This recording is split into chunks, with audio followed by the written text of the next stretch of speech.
日本放弃客机研制计划，被美国拿捏几十年之后，它还有多少竞争力？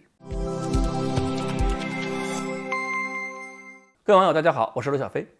日本三菱重工业公司7号宣布，日本第一款国产喷气式客机 SpaceJet 研究项目呢，也就是我们以前说的 MRJ 支线客机下马高吹了。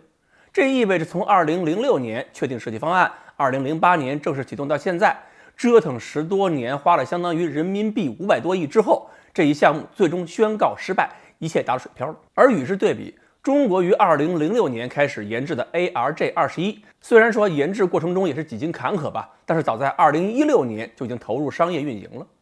两种飞机设计定位、参数要求其实都差不多，但是结果的差距就太大了。所以这足以体现中国和日本在航空技术领域已经完全处在不同层面上。不可否认， ARJ21 项目发展过程中，我们和国外一些著名的航空企业有过合作，开展过联合研制和制造。但是现在各国客机研制生产普遍采取了分包制度，日本搞这个 MRJ 也是一样的，发动机是美国普惠的，然后这个飞控呢也是美国的，航电也是美国帮着搞的，日本也不比我们更独立。结果呢，2015年 MRJ 才进行首飞，就发现航电系统配置不合理，而日本人自己引以为豪的复合材料机翼强度无法达到设计指标。等到了2017年，又要做重大修改，过去2年5架飞机试飞的成果全部作废，然后原计划2013年交付的飞机，交付时间是不断延期，到最后原来订货的航空公司都等不了，全撤了订单。没有了这些个航空公司的订单支持，这个项目到了2020年其实就已经活不了了。而中国呢，已经从 ARJ21 走到了 C919， 现在正在研制 C929。如果我们再往前看，更早的时候，中国和日本还都搞过螺旋桨客机。中国呢开始比较晚，是1984年在运七基础上研制新舟系列。日本呢比较早，1962年就搞了一个 YS11。我们比日本晚很多，不过安全记录也确实比日本好很多。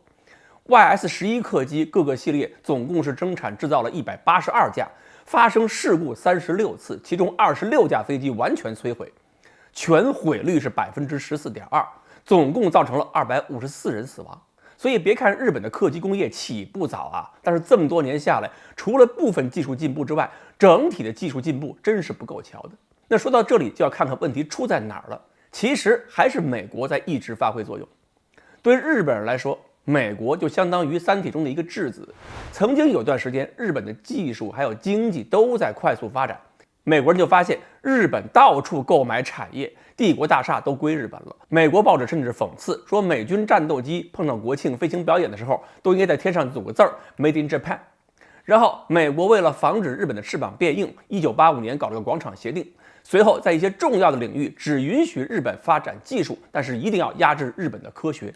所以曾经拿过这么多诺贝尔奖的日本，再往后很多领域就快速衰落。比如研制战斗机，美国就卡死了不让日本人仿制 F-15，只能仿制 F-16，而且研制过程中美国不提供技术支持，日本有什么成果，美国都可以无条件共享。最后日本搞出一个 F-2支援战斗机，美国人一瞧还真瞧不上。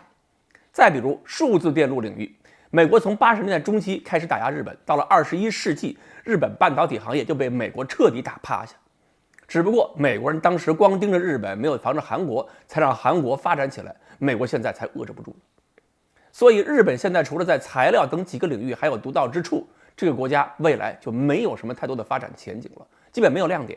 家电面对中国早就没有优势了，汽车工业早晚也会被中国碾压。以后不要说日本跟中国竞争，恐怕连韩国它都竞争不过。至于说为什么中国能够在很多领域面对美国的打压还能坚持发展，我们就不用反复解释了。我们只要明白一点就好，就是美国的狗链子卡死了日本的发展路径。所以现在不管日本有什么小动作，他对中国以后都会变得越来越畏惧的。